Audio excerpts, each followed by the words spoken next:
Welcome back after the break. Election के हवाले से उम्मीद थी कि इलेक्शन होंगे तो पाकिस्तान के जो मुआशी बहरान है उनका भी कुछ बनेगा, लेकिन ये सवालात अभी भी हैं कि क्या पाकिस्तान कहीं खुदा न खास्ता ऐसा तो नहीं कि दोबारा डिफॉल्ट के दहाने पर आ जाएगा। पाकिस्तानी हुकाम को नई हुकूमत के क़याम के बाद IMF मिशन के दौरे की तवक्को भी है। बैरूनी कर्जों की अदायगी की वजह से स्टेट बैंक के ज़खायर में $173 मिलियन की कमी देखने के बाद IMF के दायरे में रहते हुए भी 2 फरवरी को ख़त्म होने वाला जो हफ्ता था उस दौरान स्टेट बैंक ऑफ पाकिस्तान के पास जो ज़र मुबादला के ज़खायर है वो तकरीबन $8.4 अरब बनते हैं। वजारत ख़जाना के जायजे के मुताबिक IMF का जायजा मिशन रवा माह के आखिर में या अगले माह के शुरू में इस्लामाबाद का दौरा कर सकता है, बशर्ते कि हुकूमत की तश्कील वफाकी और सूबाई सतह पर कर दी जाए।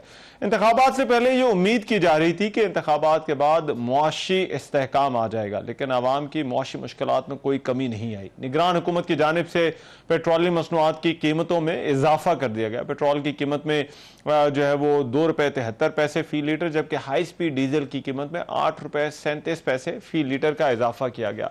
गुज़िश्ता रोज हुकूमत ने IMF की शर्त पर गैस मजीद महंगी करने की मंजूरी भी दे दी थी, जिसका आज ओगरा ने नोटिफिकेशन जारी कर दिया।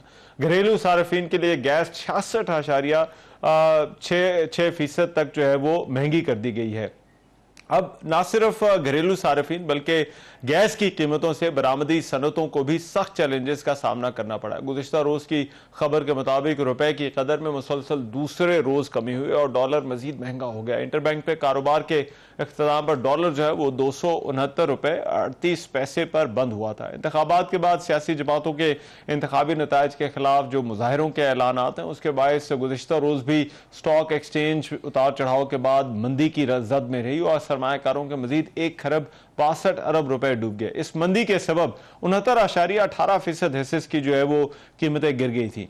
इसके अलावा ECC ने मकामी सतह पर तैयार कारों पर सेल्स टैक्स बढ़ाने की मंजूरी भी दी है, जिसके बाद गाड़ियों की कीमतों में इजाफे का इम्कान भी पैदा हो गया है। सियासी जमातों की जानिब से शफाफियत पर जो इंतखाबात की है उस पर सवालात उठाए जा रहे हैं। अमरीका, यूरोपीय यूनियन और दीगर ममालिक ने भी शकूक व शुबहात का इजहार किया है, धांधली के इल्जामात की तहकीकात का मुतालबा भी किया है और इम्कान जाहिर किया जा रहा है कि अगर नई हुकूमत की तश्कील के बाद IMF प्रोग्राम में ताखीर होती है तो पाकिस्तान को अदायगियों के तवाजुन के संगीन बहरान का सामना करना पड़ सकता है। देखना यही है कि इंतखाबात के बाद जिस मुआशी इस्तेहकाम की तवक्को पाकिस्तानी अवाम कर रहे थे क्या वो आ पाएगा या नहीं।